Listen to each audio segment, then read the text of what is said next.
Hey guys, welcome back to the channel. Here are my top tips for the PlayStation Portal. These are the tips that have helped me get the most out of it. Not gonna lie, when the Portal first came out, I wasn't really sold on it, especially as it didn't have PlayStation Now built in.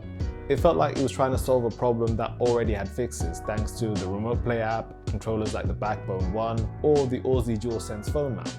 When I got my hands on it, the experience didn't do much to change my mind. I had constant connection issues, the streaming quality was bad, even on the home Wi-Fi right next to the router, and the lack of something as fundamental nowadays as Bluetooth just didn't make sense to me.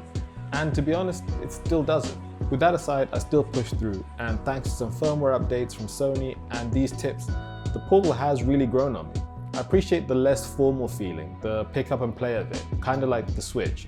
I can sit back on the sofa, feet up and relax. Also, because I don't have to be attached to the screen my PS5 is plugged into, I can be more sociable and actually hang out with my family rather than just being locked away in another room. I really appreciate how the Portal lends itself to the smaller experiences on the console. I'll always prefer the AAA titles like God of War on the big screen, but the Portal's been great for the smaller or indie titles. But to get the most out of your Portal, you're going to need to optimize your setup.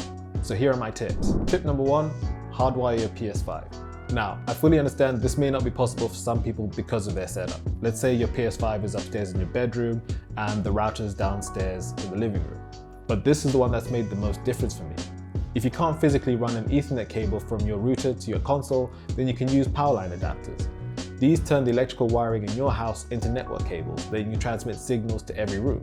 You can form a Powerline network wherever there are power outlets, and this will save you from having to run Ethernet cables throughout your house. There's loads of good Powerline adapters from brands like TP-Link and Netgear. I'll link to some of the highest rated ones below, right next to that subscribe button. Next, I recommend switching your Wi-Fi frequency to 5 GHz instead of the overcrowded 2.4 GHz band. The difference between the two is that a 2.4 GHz connection is slower but reaches farther, and a 5 GHz connection has faster speeds, about 6 times faster, but at the cost of range. Most devices connected to your home Wi-Fi are connected to the 2.4 GHz network, so switching to 5 GHz can really reduce interference and improve signal strength, resulting in smoother remote play sessions with minimal interruptions. As to how to switch or turn on your 5 GHz network, that will vary from router to router, but if you search for your router online, you should be able to find instructions on how to do it. If you're experiencing stuttering or pixelation during remote play, try switching the resolution to 1080p in the setting. The screen on the PlayStation Portal is a 1080p panel. Any resolution above that is wasted bandwidth. On your PS5, go to the settings, screen and video, and select video output and choose 1080p. Also, if you have 4K 120 toggled on, you can turn that off too. Most games now have a performance mode and a quality mode. As we're playing remotely, it's best to prioritize performance over graphics quality. This can make a world of difference during remote play, especially in fast-paced games where smoothness is key.